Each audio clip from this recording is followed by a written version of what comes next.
Drawing from city's proud past, can casino spur revival? This Wednesday, August 15, 2018, photo shows the MGM Springfield Casino's front facade on Main Street in Springfield, Massachusetts. The casino is scheduled to open to the public on August 24. AP photo, Charles Krupa, Springfield, Massachusetts. AP, standing on Springfield's Main Street, the nearly $1 billion resort casino meant to spark a downtown renaissance doesn't immediately scream Las Vegas glitz. There's no neon-lit billboard, no soaring tower of glass and steel. Instead, two modest signs bearing the MGM initials are set against a backdrop of low-slung brick and stone facades meant to blend with, not dominate, the historic streetscape of this storied but struggling New England city. "That's the thing we are most proud of," said company president Bill Hornbuckle before casino officials gave the Associated Press an inside look at the property last week as it nears completion. "We didn't just put a big, ugly box in the middle of downtown." Roughly 3 years after breaking ground, MGM Springfield opens August 24 as Massachusetts' first resort casino. The state's currently home to a more modest slots parlor south of Boston. The MGM project is the latest test case for whether casinos can spur revival in America's forgotten corners. It also renews debate about whether the Northeast is already oversaturated with gambling options. Spanning 3 city blocks, the 14-acre gambling, hotel and entertainment complex is the centerpiece of a recent wave of new investment for Springfield, which is about 90 miles west of Boston and has among the state's highest poverty and unemployment rates. A new museum dedicated to hometown hero theater, Dr. Seuss Geisel opened last summer, commuter rail service launched this summer in a restored Union Station, and a Chinese manufacturer is churning out subway cars from a new factory. "We've become something much more than we were," says Kevin Kennedy, the city's chief development officer. The casino has been a catalyst for many of those things.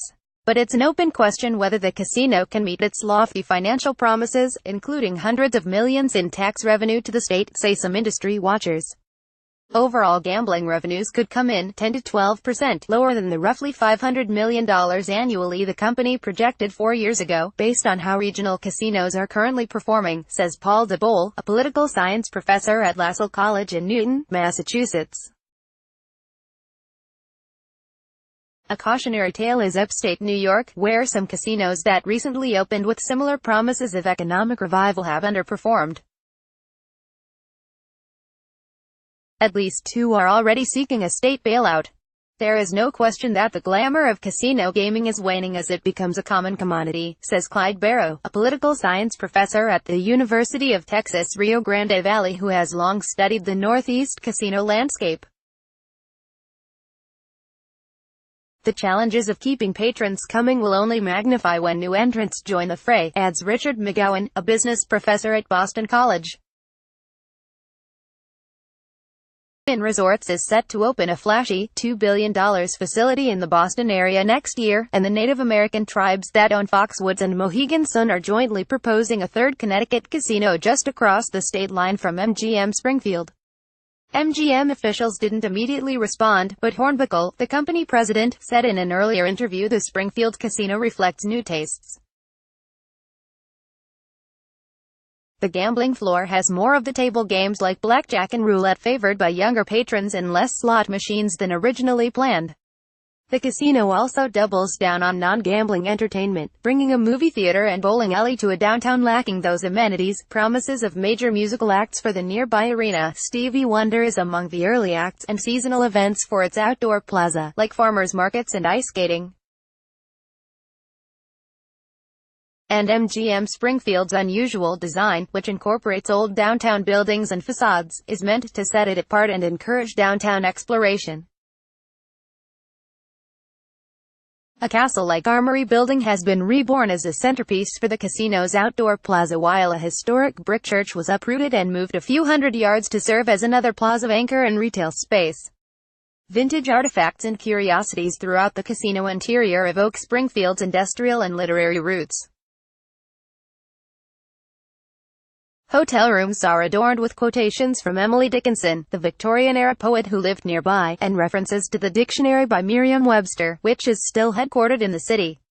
The casino sports bar draws from Springfield's basketball cred. The sport was invented there and it's home to the Basketball Hall of Fame, while a museum exhibit highlights the city's contributions to turn-of-the-century innovations like the stock ticker and phonograph. The product speaks for itself. Hornbuckle says, "It's engaging. It respects the history. People are very prideful in Springfield, and I think that will come through." Follow Philip Marcello at twitter.com/philmarcello. His work can be found at https://www.appnews.com/search/Philip_Marcello. Copyright 2018 The Associated Press. All rights reserved. This material may not be published, broadcast, written or redistributed. Advertiser content.